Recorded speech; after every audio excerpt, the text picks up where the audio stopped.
Hello friends, ഞാൻ ഇന്നൊരു താള് തോരനാണ് ഉണ്ടാക്കാൻ പോകുന്നത്. ഈ താള് എൻ്റെ പറമ്പിൽ തന്നെ ഉള്ളതാണ്. പിന്നെ കുറച്ച് തക്കാളിയൊക്കെ ഉണ്ടായെന്ന് ഞാൻ ഇന്നാൾ പറഞ്ഞില്ലായിരുന്നോ? തക്കാളിയുണ്ട്, പച്ചമുളകും ഒക്കെ ഉണ്ട്. അതൊക്കെ ഞാനിവിടെ പറിച്ച് വെച്ചിട്ടുണ്ട്. തക്കാളിയും കൊണ്ട് ഞാനൊരു രസം ഉണ്ടാക്കി. അപ്പോൾ താള് ചെറുതായിട്ട് കൊത്തിയരിഞ്ഞ് വയ്ക്കുക. ഒരു സവോള കൊത്തിയരിഞ്ഞ് അത് എടുത്ത് വയ്ക്കുക.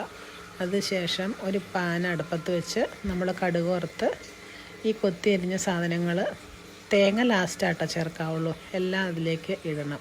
അപ്പോൾ ഒന്ന് മൂടി വെച്ച് വേവിക്കരുത്, ഒരു നല്ല ഫ്ലെയിമിൽ തന്നെ ആയിട്ട് വേവിക്കാവുള്ളൂ. അല്ലെങ്കിൽ എന്നാന്ന് വെച്ച് കഴിഞ്ഞാൽ വെള്ളം കെട്ടിക്കുഴഞ്ഞു പോകും. ഈ താളിന് തന്നെ കുറച്ച് വെള്ളമുണ്ട്.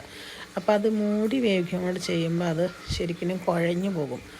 അപ്പോൾ ഇത് നമ്മൾ തേങ്ങയല്ലാത്ത ബാക്കിയെല്ലാം ഇട്ടു. എന്നിട്ട് ആവശ്യത്തിന് ഉപ്പും ചേർത്ത് ഒരു നുള്ള് മഞ്ഞൾപ്പൊടിയും ചേർത്ത് വീണ്ടും ഒരു 2 മിനിറ്റ് ഇളക്കി ചിക്കി ചകഞ്ഞിങ്ങനെ എടുക്കണം. അത് കഴിഞ്ഞിട്ട് ഏകദേശം നമുക്കത് വാടി ഉലർന്നു കഴിഞ്ഞു ഒന്നാവുമ്പോൾ അതിനകത്തേക്ക് ഒരു വാളം തേങ്ങയും കൂടി ചേർക്കണം. തേങ്ങയും കൂടി ചേർത്ത് കഴിഞ്ഞാൽ ഈ തേങ്ങയെ അപ്പം മൂടി വയ്ക്കരുത്.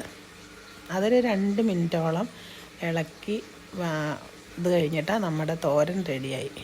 ഈ ചാനൽ കാണുന്ന എല്ലാവരും എൻ്റെ ചാനലൊന്ന് സബ്സ്ക്രൈബ് ചെയ്യണം കൂട്ടുകാരെ.